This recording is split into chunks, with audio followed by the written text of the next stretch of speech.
So today I'll be covering question 4 from Mentor 06, Gen List, which asks us to return a nested list structure of n elements where the ith element is a list from 0 inclusive to I exclusive. As you can see, there are some doc tests provided to help us implement this function. For example, we can see that Gen List of 3 returns a list of nested lists starting with a list of just 0, then a list of 0 and 1, then finally a list of 0, 1, and 2. Just to start, we can recall that the basic template for list comprehension is basically just an expression for an item in iterable, which in this case will be a sequence or a list, if condition is met. We should probably note that condition is optional, and for this problem especially, we should remember that it's possible to do nested list comprehension by doing a list comprehension within another list comprehension. The nested list structure has n elements, so we're going to want to have 4 items in range 0 inclusive to n exclusive in our list comprehension, which we can start filling out. For j in range 0, comma, n. Now we have to figure out what goes inside those nested list elements. Since we're meant to be returning a nested list structure, we know that this probably means that we have to use nested list comprehension somewhere within this template.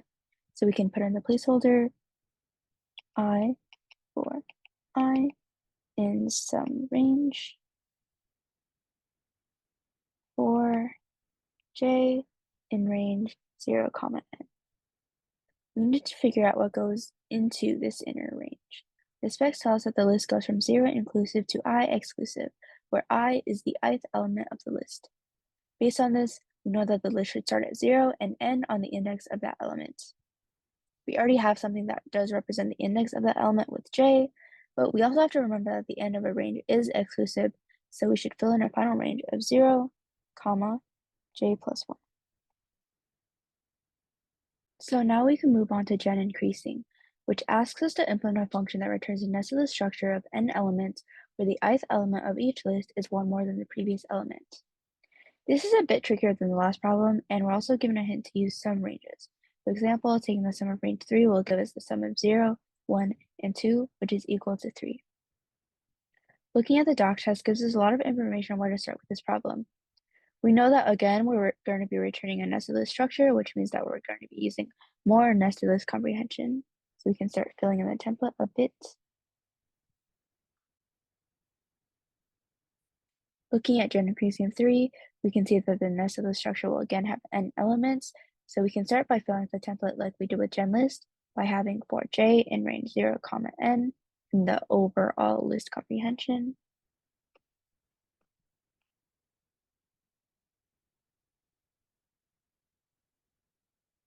We can also see that the nested lists themselves have 1 to n elements, which is the same as gen list.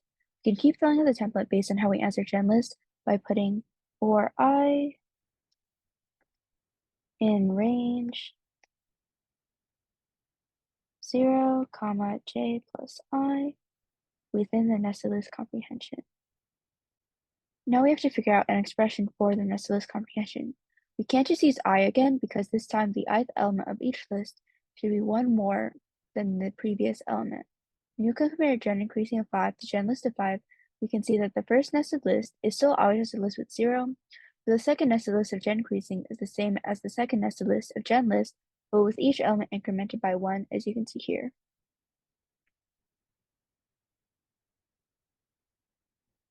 When you look at the third nested list of both gen list and gen increasing, you can see that it's still the same, but with each element incremented by 3 this time, and so on and so forth.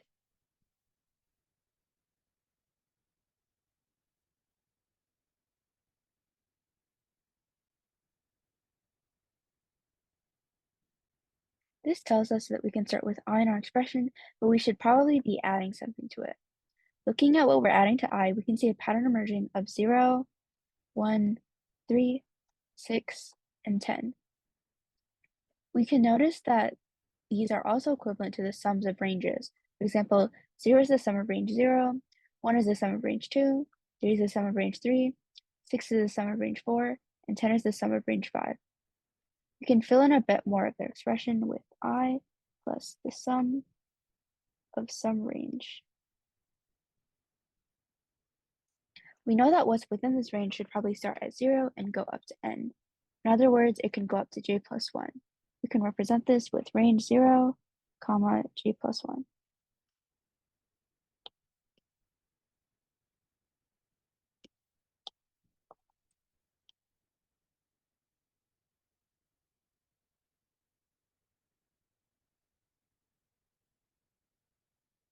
And there you have it. We successfully implemented gen list and gen increasing.